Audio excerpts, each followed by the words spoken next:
नमस्कार विद्यार्थी मित्रांनो, आपले सर्वांचे पुन्हा एकदा डब्ल्यू अकॅडमी मध्ये सहर्ष स्वागत आहे।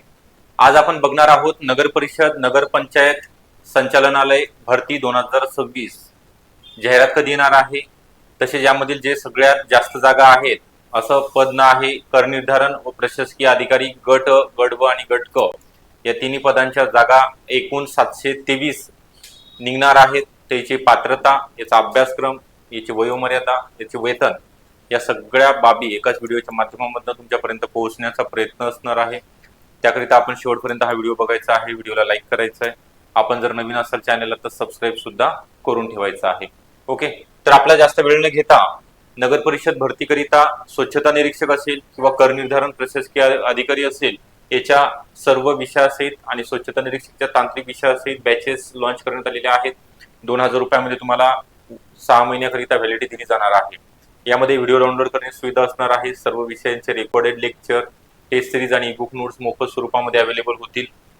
तसेच आपण लाईव्ह प्लस रेकॉर्डेड स्वरूपामध्ये बॅच असणार आहे, म्हणजे तुमच्या वेळेनुसार तुम्ही कधीही बघू शकता। आणि मॅक्झिमम लेक्चर संध्याकाळच्या वेळेमध्ये असणार आहे, जेणेकरून जे पार्ट टाइम जॉब करतायत किंवा ज्या गृहिणी आहेत त्यांना सुद्धा लेक्चर पाहता येणार आहेत लाईव्ह मध्ये। तर ही बॅच तुम्हाला जॉईन करण्याकरिता नगर परिषद करिता 8010457760 या नंबरवरती संपर्क करायचा आहे। ओके, अधिकची माहिती तुम्हाला व्हॉट्सअप किंवा कॉलवरती दिली जाणार आहे।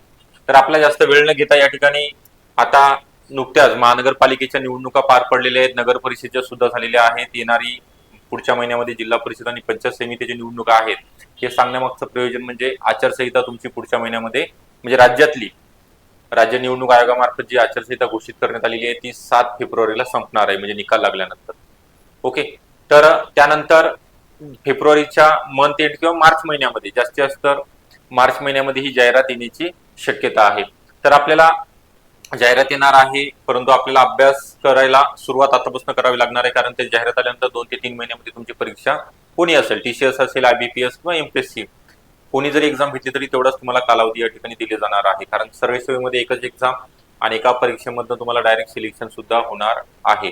तर याची जी पात्रता आहे ती कोणत्याही विद्यापीठामधील, संविधानिक विद्यापीठामधील कोणत्याही शाखेतील, म्हणजे तुम्ही आर्ट असाल, कॉमर्स असाल, सायन्स असाल किंवा मुक्त विद्यापीठ म्हणजे यशवंतराव चव्हाण महाराष्ट्र मुक्त विद्यापीठामधनं घरी बसून तुम्ही पदवी पात्र झाला असाल ती सुद्धा पदवी चालणार आहे।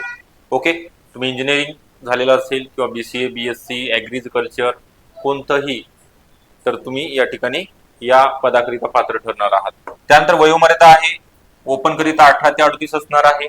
आणि ज्या कॅटेगरी मधील विद्यार्थी आहेत म्हणजे SC, ST, OBC, VJNT, NTB, NTC, NTD, EWS असेल, एससीबीसी असेल, या प्रत्येक कॅटेगरी मधील मेल अँड फिमेल उमेदवारांना 18 ते 43 वर्ष वयोमर्यादा। त्यानंतर जे दिव्यांग उमेदवार आहेत, अनाथ प्रवर्गामधील आहेत किंवा प्रकल्पग्रस्त आहात, भूकंपग्रस्त आहात, यांच्याकरिता 45 वर्ष वयोमर्यादा ठेवण्यात आलेली आहे। आणि माजी सैनिकाकरिता किती आहे? 55 वर्ष वयोमर्यादा आहे। जे माजी सैनिक असतात त्यांच्याकरिता 55, त्यांचा सेवेचा कालावधी त्यांनी 14 वर्ष किमान ठेवण्यात आलेला आहे। ओके, तर ही पूर्ण, आणि खेळाडूसाठी सुद्धा 45, पर एक खेळाडू राहिलं होतं, फिमेल आणि मेल सेमच असणार आहे। याच्यात खेळाडूचे सुद्धा 5% आरक्षण आहे। किती टक्के आरक्षण आहे? 5%। त्यामुळे जे नॅशनल किंवा स्टेट लेवलचे विद्यार्थी आहेत त्या विद्यार्थ्यांनी 723 बघा, 5% म्हटल्यानंतर तुम्हाला मॅक्झिमम प्रत्येक म्हणजे गट मध्ये आता 723 सुद्धा डिस्ट्रीब्युशन आहे। गटच्या 200-250 जागा आहेत, गटकच्या सगळ्यात जास्त आहेत। ओके, 300-400 जागा गटकच्या आहेत।